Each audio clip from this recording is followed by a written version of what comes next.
Yo les bros, bienvenue sur Spatule Bro, je suis le chef, on se retrouve pour une petite review des derniers chapitres de One Piece. Si je dis pas de bêtises, c'est le 1333 et 1334, à moins que ce soit le 1334, 1335, et tu sais quoi, je m'en bats les couilles.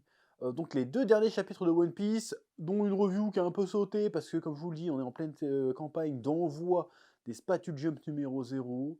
Voilà, vous êtes déjà nombreux à l'avoir reçu, ça fait plaisir, vous avez kiffé votre lecture, la qualité d'impression qui est incroyablement incroyable, bien sûr, parce qu'on a bien travaillé, ça fait plaisir.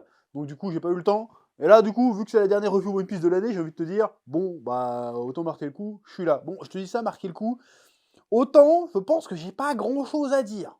Alors, je pense que là, les chaînes spécialisées One Piece, elles ont un boulevard de trucs à dire. Mais moi, pour le coup, vu que moi, je me contente un peu de commenter un peu le storytelling, le découpage, tout ça, pour le coup, j'ai pas énormément de choses à dire sur ces deux derniers chapitres. Alors, il y a des blagues à faire.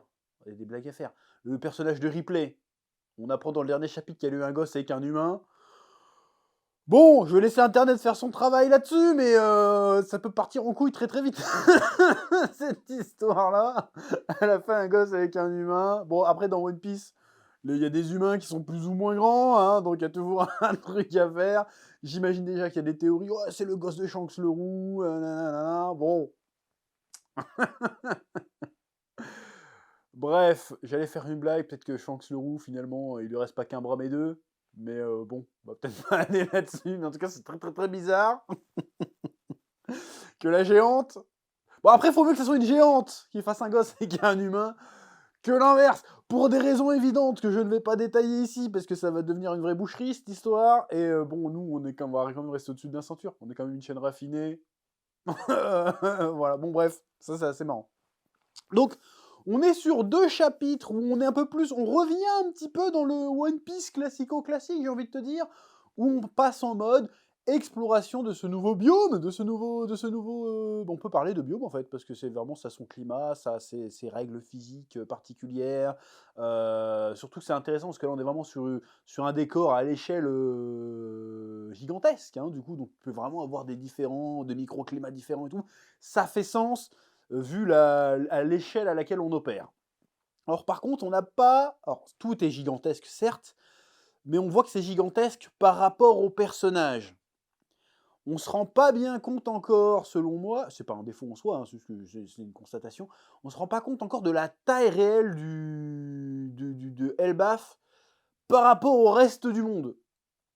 Ça aurait pu être intéressant à un moment donné, alors je sais pas comment ça aurait pu être fait, de montrer une île classique, Elbaf, tu vois, sur une carte ou quelque chose pour voir la taille du bordel. Parce que là, pour que ça soit une île avec plusieurs villages et tout, le truc, c'est pas une île, c'est un putain de continent en fait.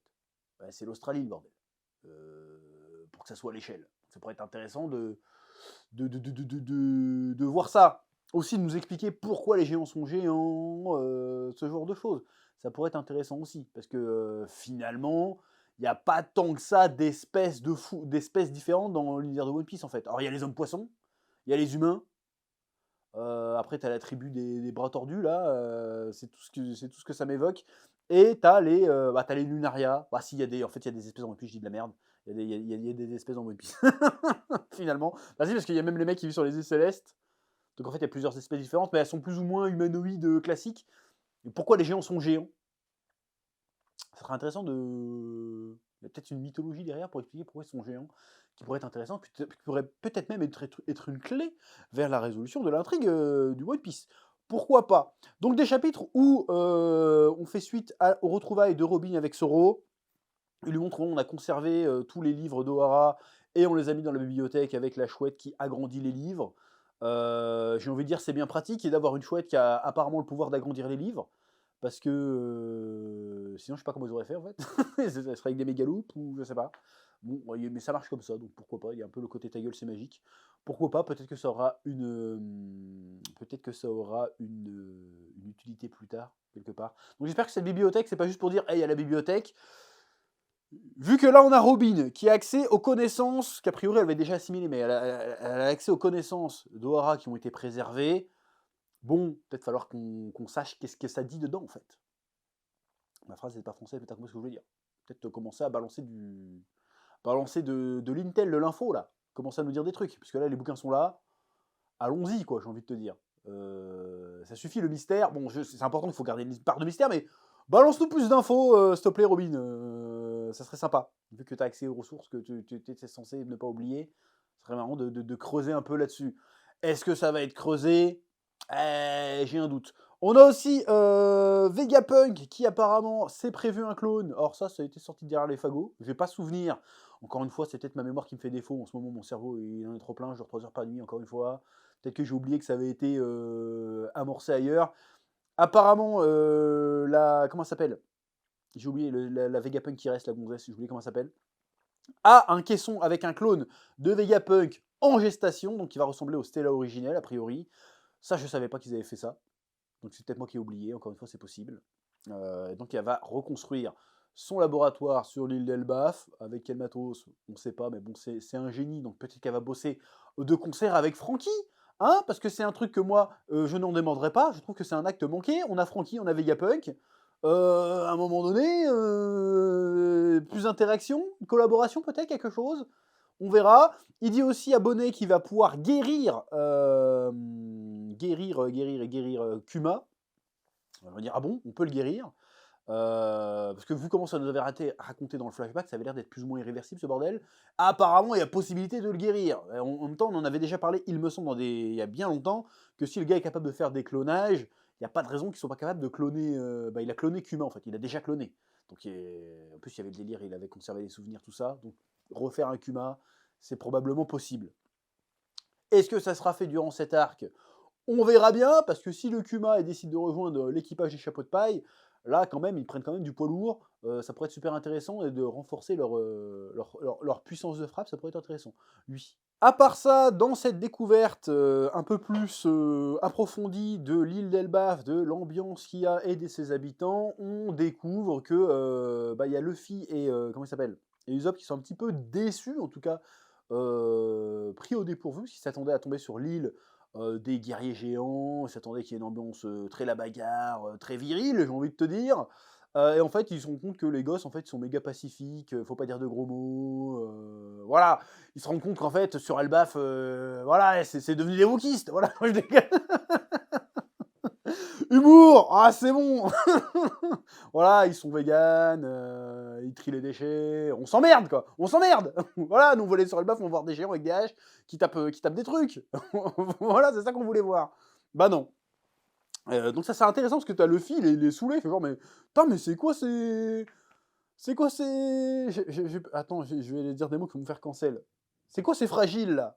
Moi je suis venu sur Elba, je veux une ambiance guerrier, je veux qu'on se peinte la gueule, je veux qu'on se tape dessus. Donc quand il voit le petit qui arrive, qui s'appelle, j'ai oublié son Coron je crois, quand il voit le petit Coron qui arrive, qui essaye de le taper, il fait ah c'est bon, c'est ça qu'on veut.